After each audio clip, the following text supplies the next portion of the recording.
Hablar de trasplante es hablar de vida. Es un volver a nacer, pero seguramente de una forma diferente. ¿Cómo es el proceso antes, durante y después de un trasplante de corazón? ¿Cómo se valora la vida después de este regalo tan inmenso?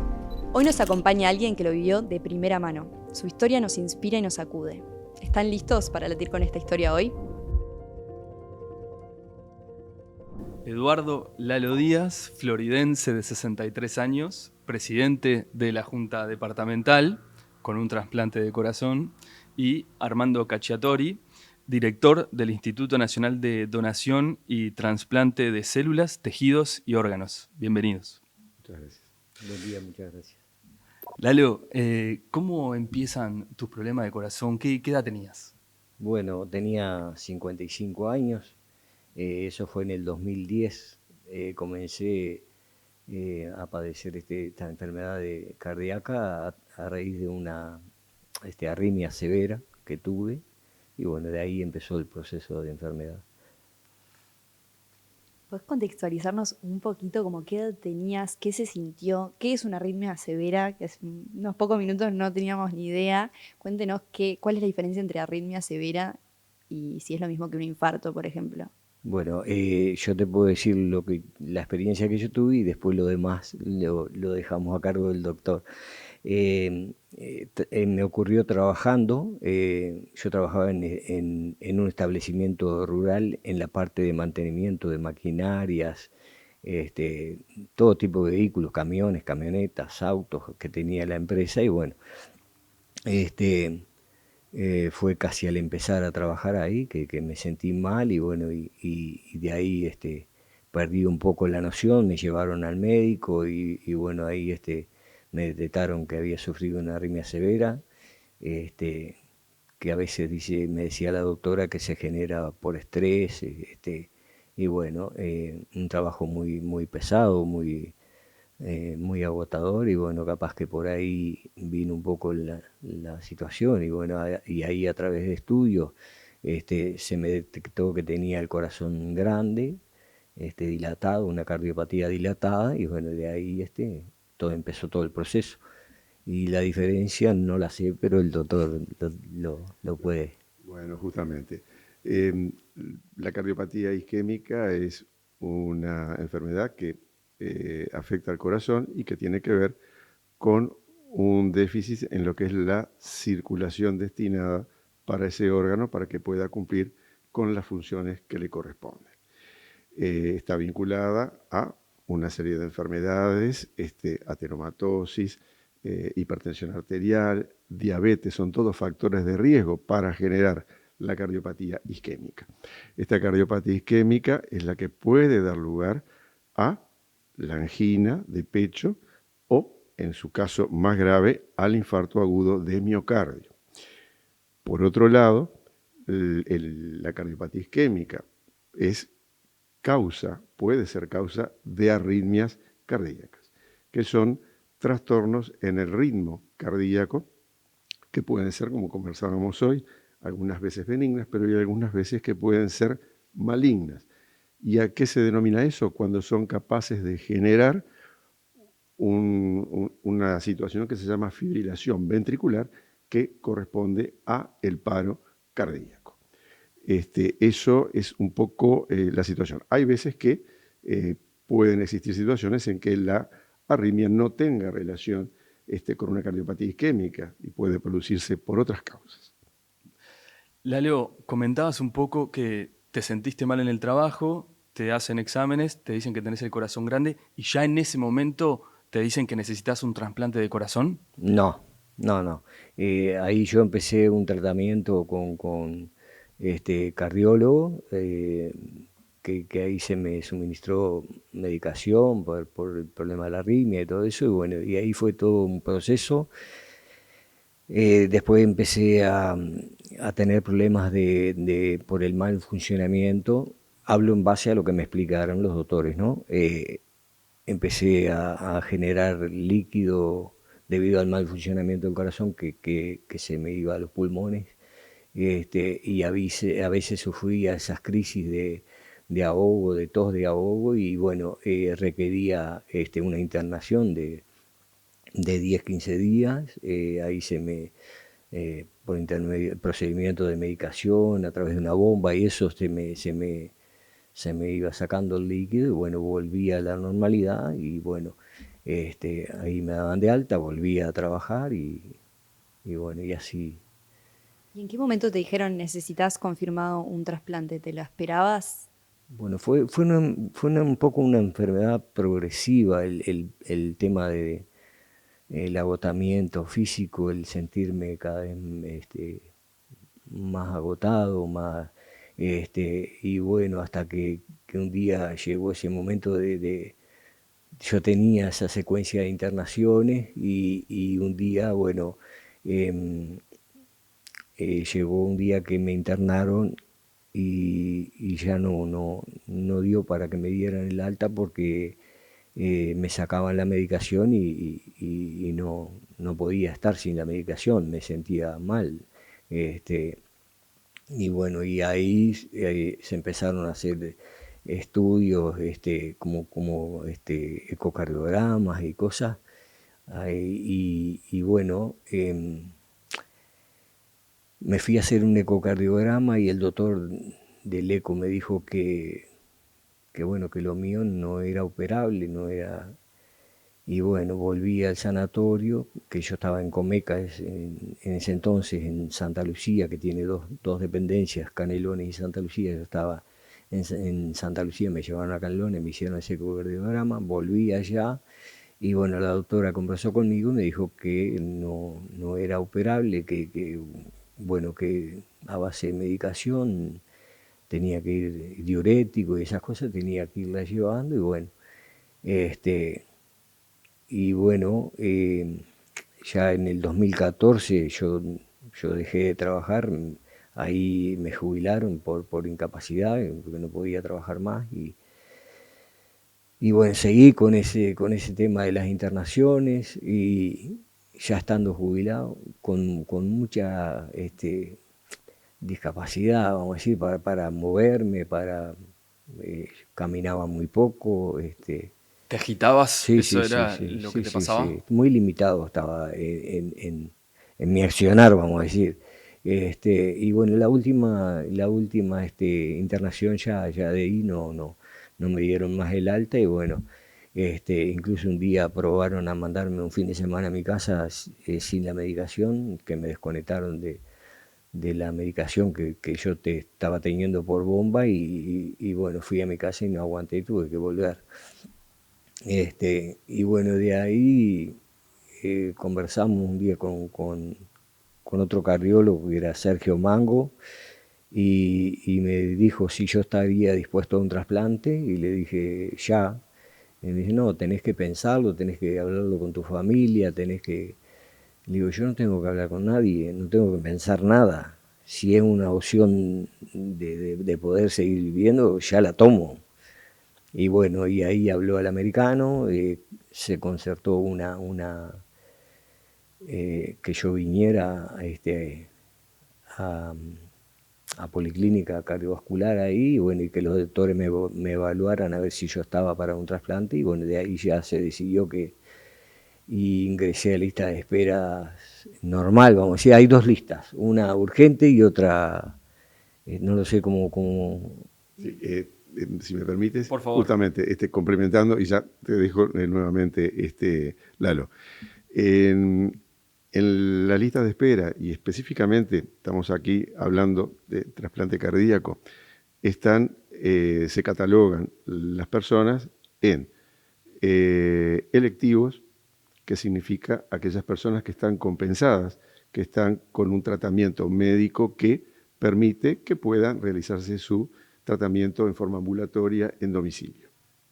Después existen otras dos situaciones, que es, como estaba refiriendo Lalo, la persona que necesita y está unida a esa medicación para poderlo compensar, como pueden ser diuréticos, toda medicación para que lo ayude a eliminar líquido y también al manejo de la insuficiencia cardíaca, y ya estamos hablando de situación de urgencia. Pero después existe una tercera etapa que hablamos del que está en emergencia. Y el que está en emergencia es a aquella persona que es portadora de una falla cardíaca, en este caso, pero que está internada en una unidad de cuidado intensivo con soportes vitales, que puede ser ventilación mecánica, invasiva, no invasiva, y drogas destinadas al manejo de la función cardíaca. O sea que tendríamos estas tres situaciones: emergencia, urgencia y electivo. En tu caso era de urgencia tu situación. Sí, después pasé a la lista de urgencias yo porque, bueno, tuve un periodo ahí que sufrí un síncope y bueno, y ahí fui a cuidados intensivos y estuve unos 10 días ahí, bueno, y, y ahí pasé a lista me incorporaron a la lista de urgencia. Y quería preguntarte cuánto tiempo había pasado desde el momento en el que te postulaste en esa lista de urgencia a que sucedió el trasplante de corazón. 8 meses, 8 meses. ¿Cómo fue habitar esos 8 meses en lista de espera en los cuales estás esperando un llamado que no sabes si vas a recibir? ¿Esto es correcto? Estás como esperando a que te confirmen si definitivamente hay un donante. ¿Cómo sentiste, cómo viviste ese momento con tu familia? ¿Tuviste sostén emocional? Contanos un poco cómo se vivió emocionalmente esa espera. Y sí, cuando uno entra en lista de espera es como que se le generan sentimientos encontrados, porque uno tiene la ansiedad de vivir, pero también tiene la otra parte que depende de que una persona fallezca, vamos a decir, para poder tener ese órgano que uno necesita. Entonces son dos cosas medias, te genera un poco pero bueno, está, sin duda que se recibe bien, se recibe con alegría y bueno, pero también sintiendo el dolor de la otra parte, ¿no? Porque es jodido, vamos a decir, pero sin duda que uno, el ansia de vivir y bueno, yo tuve periodos muy complicados donde yo veía que no tenía muchas más perspectivas de vida y bueno, y tenía días que yo de repente lloraba mucho durante el día y le pedí a Dios que me diera vida para ver crecer a mi nieto. Yo tenía 2 nietos. Perdón, pero y bueno, sin duda que cuando llega uno lo recibe con la mayor de las alegrías, ¿no? Que si todo sale bien uno va a seguir viviendo y porque la vida es... ¿Y cómo fue ese momento del llamado cuando te dicen, bueno, tenemos un trasplante, un corazón para vos? Bueno, fue un día fue una etapa muy particular.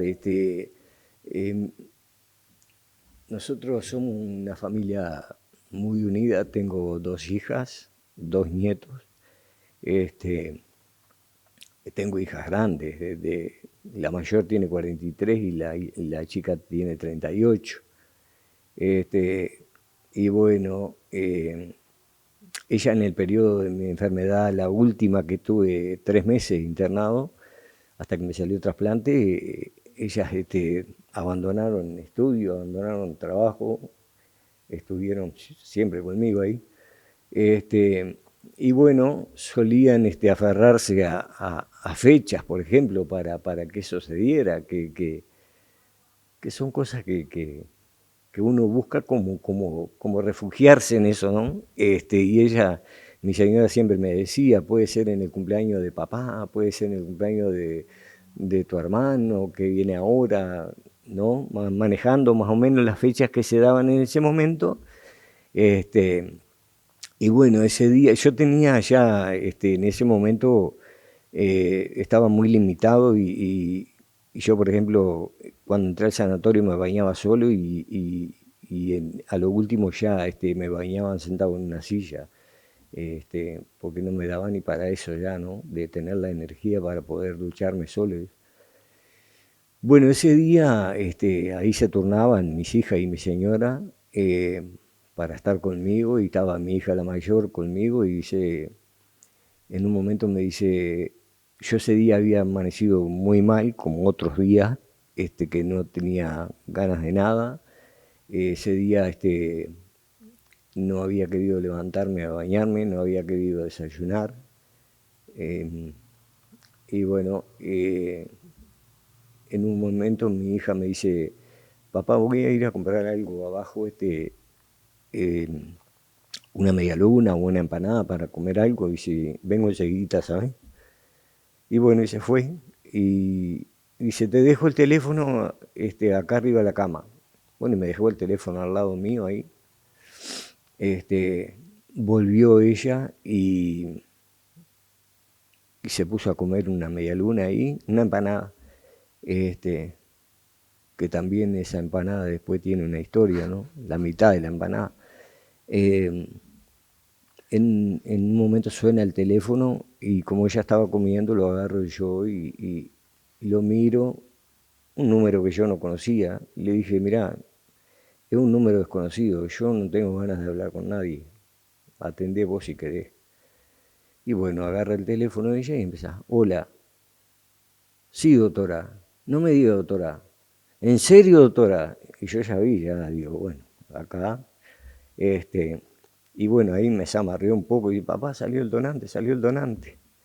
Que ahí no se supo qué pasó con la empanada. Voló por los aires, seguro. Seguramente. Y bueno, de ahí la doctora le explicó que tenía que ir a donde estaba el equipo médico y avisarles que a veces el trasplante para que me prepararan para el traslado a Montevideo, al americano. Y bueno, fue mi hija y les golpeaba las NER y no salían las NER y cada vez golpeaba más fuerte. Entonces, dice, después contaba una de las NER, cuando abrí la puerta y vi a tu hija, dije, Díaz paró, ¿no? Como que había hecho un paro. Y no, y salió el trasplante. Dice, ¿qué pasó? ¿Paró? No, dice, salió el trasplante, le dice ella. Y bueno, ahí vino la cardióloga, y lloraba la cardióloga y yo no. Yo tenía muy asumido ya de que esa oportunidad, me había concientizado de que esa oportunidad no la podía perder y yo ya tenía oídas de que de repente había gente que le subía la presión en ese tema del trasplante y tenía problemas, entonces yo traté de mantener la calma, que en un momento la cardióloga dijo, es de piedra, dice, no llora, no. Le digo a Alicia, que era la cardióloga, le digo, yo este tren no lo puedo perder. No Entonces, podías alterarte tanto con esa noticia claro, tan importante claro, por miedo también. sí. Entonces es como evitar A la pesar pura de que estaba felicidad. muy contento, y bueno, llegó mi hija chica, llegó mi señora, y bueno, estábamos ahí que me estaban para preparar, para llevar para preparar. Y me dice mi señora, me dice, ¿sabés qué día es hoy? Digo, no, la verdad que no, ni idea tengo. Y dice, hoy es 6 de septiembre, hoy es el cumpleaños de tu madre. Y bueno, Te parió 2 veces. me parió 2 veces, yo siempre digo, gracias a mi madre que bueno, me parió 2 veces y hoy estoy acá. Armando, ¿cómo es el proceso para que a Lalo le llegue un nuevo corazón? Bueno, justamente, esto es una de las cosas interesantes que tiene este proceso y que justamente tiene el Instituto Nacional de Donación y Trasplante como la entidad reguladora que le permite a todos los uruguayos acceder a la terapia celular, la recepción de tejidos, órganos y medicina regenerativa. Entonces, sucede lo siguiente. Los donantes de órganos perfusibles, y así llamamos corazón, hígado, pulmón, riñones, se obtienen de donante cadavérico que fallece en situación de muerte encefálica, que es la situación de muerte por criterio neurológico. Por supuesto que las muertes encefálicas que se captan dentro de las unidades de cuidado intensivo, no todos fallecen en esa situación. Es aproximadamente entre un 0,5 a 1% de los fallecidos de una unidad de cuidado intensivo. Entonces, cuando ocurre eso, que ya ven que está bastante acotado, se hace el diagnóstico por parte de los médicos de la unidad e inmediatamente hacen el llamado al Instituto Nacional de Donación y Trasplante y se contactan a través del Registro Nacional de Donantes. Entonces, avisan de esa persona que está fallecida en una UCI en situación de muerte encefálica e inmediatamente se pone en rodaje todo un proceso que involucra a los diferentes actores del instituto. Les hablaba del Registro Nacional de Donantes, que está 24/7, los 365 días del año. Inmediatamente se avisa al médico coordinador de trasplante, que es un médico intensivista que está de guardia las 24 horas y hay uno por cada día. Y, por supuesto, se va averiguando cuál es la situación, les diría, dentro del marco legal de la persona, porque puede ocurrir, todos ustedes saben muy bien que en nuestro país desde el año 2000 se promulga la ley 18.968 en el año 2002 y se pone en práctica en el año 2013, bajo la figura del donante presunto, donde todos somos donantes, excepto que se hubiera manifestado en vida la negativa y donde el silencio se interpreta como un consentimiento. Pues si esa persona es un donante que tuvo expresión positiva o es un donante presunto, inmediatamente ya, como les decía, avisándose al coordinador de trasplante, el coordinador de trasplante se vincula nuevamente con la UCI, va viendo los criterios de selección de ese donante, si cumple con determinados requisitos para los órganos que se pueden ablacionar. También comienza a tener contacto con los equipos, digamos los equipos trasplantólogos y, por otro lado también, en el caso de que exista, que amerite pericia forense, que eso está amparado por la ley 17.668 de la figura del donante tácito, siempre debe precisarse la participación de un forense y de un juez, que corresponde en aquellas situaciones de individuos fallecidos en situación de muerte encefálica que ameriten pericia forense. Entonces, se va también tomando contacto con el equipo de psicología del instituto, que son los que también contactan con las familias, porque acá es un rol muy importante es el de la comunicación con las mismas, estableciendo una relación de empatía con las mismas y a través de ese trabajo que generan nuestras compañeras psicólogas, poder ofrecer una ayuda en la situación de duelo, porque es la pérdida de un ser querido que habitualmente son situaciones bruscas, inesperadas. Un accidente de tránsito, por ejemplo, o un accidente cerebrovascular, como puede ocurrir en una persona joven. Por supuesto, se va viendo, se va seleccionando, se habla con los equipos que son ablacionistas y trasplantadores y, por supuesto, de acuerdo a cómo esté integrada la lista de espera hacia la característica del donante y receptor, porque debe existir, y ya les adelanto, una compatibilidad donante-receptor, que es a través de valoración del grupo sanguíneo, de pruebas cruzadas, sistema HDLA, y también en el caso de trasplante cardíaco, de trasplante hepático y trasplante pulmonar, deben existir variables antropométricas que hay que tener presentes. Te quería hacer una pregunta, Armando. ¿Cuántas personas hay esperando un corazón por año, más o menos? ¿O cuántos trasplantes se hacen por año? Mira, te comento, Diego. Haciendo un poco referencia, contando desde el año 2018, en el año 2018, por ejemplo, se hicieron 14 trasplantes cardíacos. 2019 se bajó un poco, se llegó a 12, 2020 11, 2021, que es el año que a nosotros nos afecta más la pandemia, se bajó. Ahora, para comentarles, en el año 2024 se hicieron 7 trasplantes cardíacos y actualmente, desde el 1 de enero hasta ahora, llevamos hechos 2 trasplantes cardíacos. En este momento, la lista de espera está compuesta por 63 pacientes activos, de los cuales 61 son electivos y 2 están en situación de urgencia.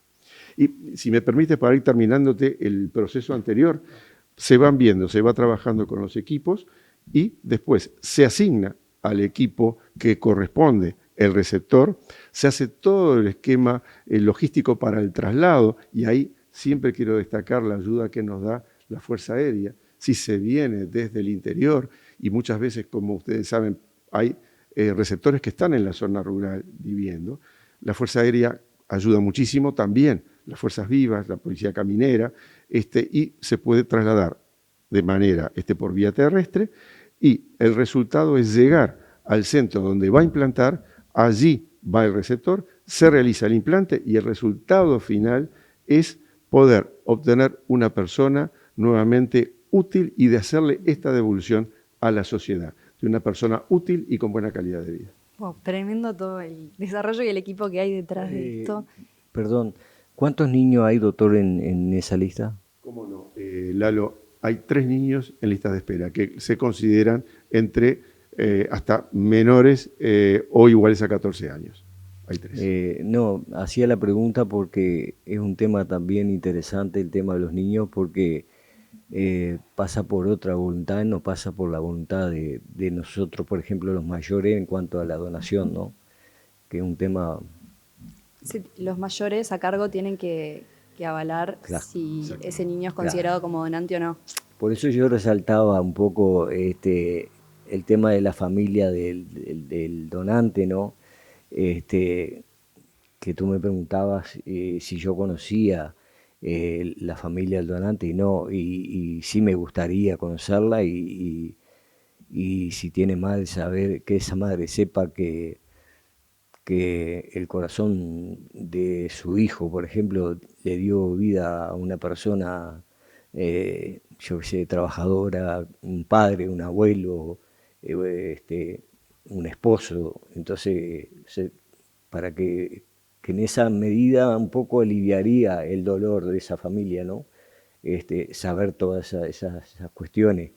Y en el tema de los niños también lo que genera recibir que a veces el matrimonio que pierde un hijo no es fácil tomar una decisión de donar un órgano al perder un hijo, pero es un tema que sería lindo trabajarlo y concientizar sobre todo eso, que la posibilidad de darle la vida a otra persona también es bueno, ¿no? Porque ya lo de uno de repente, así que es un tema que nos preocupa y nos ocupa de ATUR, de la Asociación de Trasplantados, por ejemplo. Para enmarcar un poco lo que decía Lalo, es anónimo el donante, digamos. Efectivamente, Diego y Flor, existe una confidencialidad, es decir, no se conocen los datos de donante y de receptor.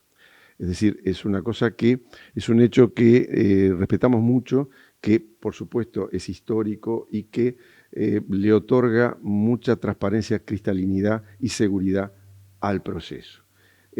Por eso es que estamos, digamos, bajo ese sistema de confidencialidad. Perfecto. De todas formas, tienen un momento de agradecerle a ese donante, ¿no? Se hace un homenaje. Sin duda, yo lo hago todos los días. Yo me levanto agradeciendo. ¿Cómo es ese cambio de vida? O sea, es como que algunas personas dicen que en esta segunda oportunidad se vuelven a replantear lo importante que tienen en su vida. ¿Cómo viste esas dos vidas? Sí, muchísimas cosas te replanteás y te das cuenta que a veces vos ves que discutimos, peleamos,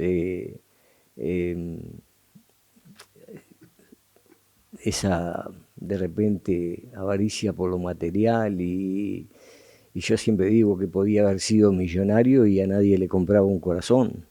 Entonces a veces lo material no te sirve de nada. Te cambian muchas cosas, te cambia la forma de ver, te genera empatía, te genera ponerte en el lugar del otro, y te genera esa ansiedad de ayudar, porque a vos te ayudaron y y te genera la ansiedad de agradecer. A mí me pasa, por ejemplo, cuando veo situaciones así que estamos mirando la tele, por ejemplo, y pasan que un bebé precisa ayuda para ir a la Argentina, y a veces yo me muevo en el sillón y mi señora me dice, pará, quédate quieto porque no vas a poder hacer nada por todo el mundo. Entonces, y sí, y me da esa impotencia a veces este, de no poder a veces ayudar en algo. En lo que puedo y tengo la posibilidad, ayudo. Yo tengo una nenita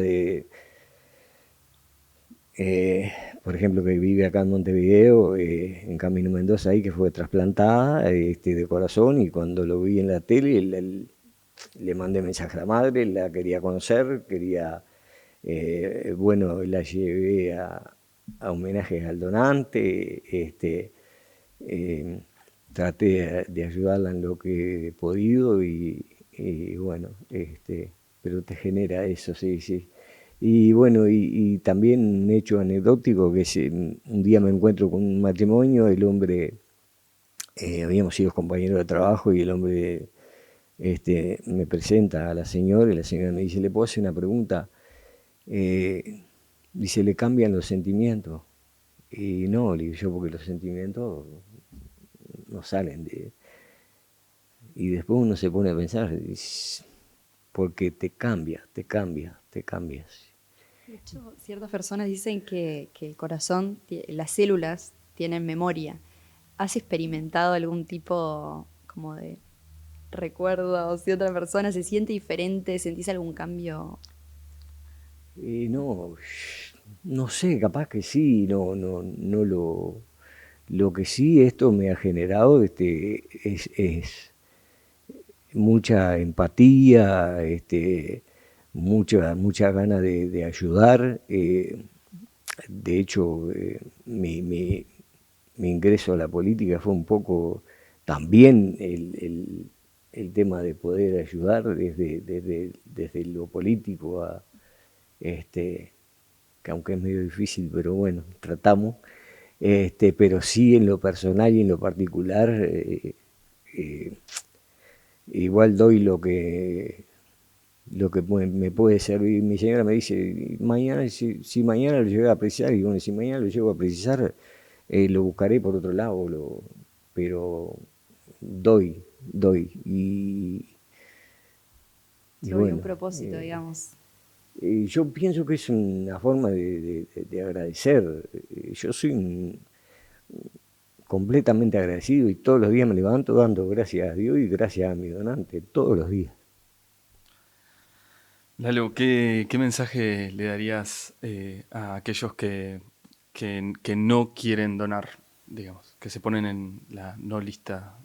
O esos padres que tienen que tomar la decisión por su hijo y no están de acuerdo con este trasplante, que el hijo sea donante, o mismo esa persona no quiere ser donante por ahora. Yo no sé si decirles algo directamente o me parece importante esto que hacen ustedes, que yo creo que a través del testimonio se logra muchísimo, porque el testimonio llega y pienso que viene por ahí la cosa de no decirle directamente, porque uno no se debe sentir ni debe tener derecho a obligar o a inducir a una persona a que eso tiene que salir de la persona, ¿no? Pero sí que ellos sepan lo que genera, lo que le puede generar a una familia que tiene un niño en condiciones como la nuestra, de poder seguir viviendo, y que esa familia pueda seguir teniendo a su hijo, y bueno, y a través de esa acción ellos pueden mitigar ese dolor que puedan sentir por haber perdido un ser querido, ¿no? Un hijo en este caso. Armando, para ir cerrando, ¿qué cosas tiene el instituto para mejorar o para seguir dando más trasplantes de corazones o más corazones? Bien, el instituto les digo que tiene una fortaleza muy grande, y la fortaleza radica en el capital humano que trabaja en el instituto, que es gente que está consustanciada, que le gusta lo que hace, que tiene encarnado lo que es la donación y el trasplante. No en vano, la mayoría de los que estamos en el instituto llevamos más de 20 años, incluso hay colegas que están más cercanos a los 30 años de trabajo allí. Y justamente por eso el involucramiento de las partes es importantísimo, tanto el sector de coordinación de trasplantes, el sector de registro, banco multitejidos y el laboratorio de inmunogenética e histocompatibilidad con una unidad de asignación. Sin ellos y sin ese encastre no podemos funcionar. Yo creo justamente en el encargo holístico, sistémico de las cosas, y esto es cómo se debe trabajar. Ahora, por supuesto, ¿qué estrategias de mejora? Y bueno, siempre va a haber y siempre tendremos que tender a más. Por ejemplo, en lo que respecta a las campañas de difusión, como muy bien, esto lo refería Lalo, que están realizando ustedes también, y a través de esta conversación, que las personas, esto vaya acercándose a las personas y que ellas vayan tomando conciencia de que el acto de la donación es uno de los actos más solidarios y altruistas que pueden existir por parte del donante, y algo tan importante del acceso, justicia y equidad para que recibe el trasplante. Eso lo decía el profesor Xavier Sarrías, catalán. Sí, ¿qué otras cosas podemos hacer ahora sí dentro de nuestra parte técnica, por ejemplo? Sí, seguir fomentando, seguir capacitando a los colegas. Tenemos un excelente vínculo histórico con las unidades de cuidado intensivo, con la Sociedad Uruguaya de Medicina Intensiva, con la Cátedra de Medicina Intensiva, para ir colaborando y hacer actividades destinadas a residentes, a posgrados, que tienen relación con la donación y el trasplante. Eso históricamente se viene haciendo desde hace muchos años, pero claro, siempre a las nuevas generaciones hay que nuevamente trabajarlos e instruirlos. ¿Qué es lo que sucede? Nosotros como médicos somos educados para salvar vidas, y puede ocurrir que cuando fallece, perdemos a una persona, bueno, justamente el bajar los brazos porque nos sentimos fracasados. Y justamente en estos casos es el cambio de modelo, el cambio de paradigma. En vez de bajar los brazos, al contrario, sabemos que de un fallecido en situación de muerte encefálica pueden beneficiarse una cantidad de pacientes que están a la espera de un trasplante.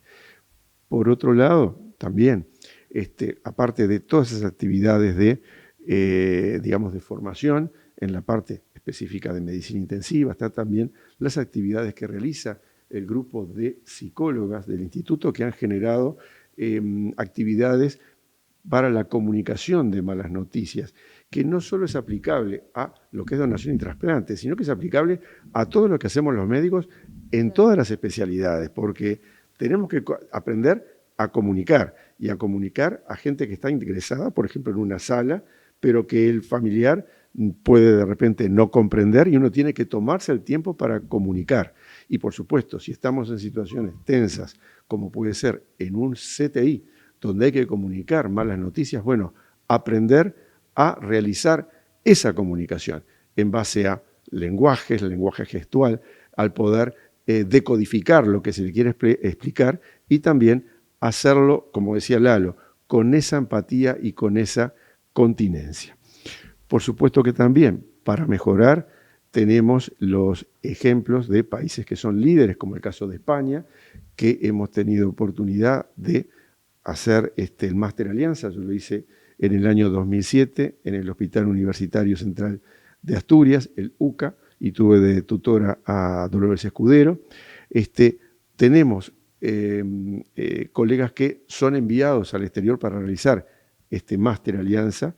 Se viene haciendo todos los años, ha tenido la modalidad presencial, ahora es también presencial, también puede ser virtual, un poco también por todos los lineamientos que ocurrieron durante la pandemia.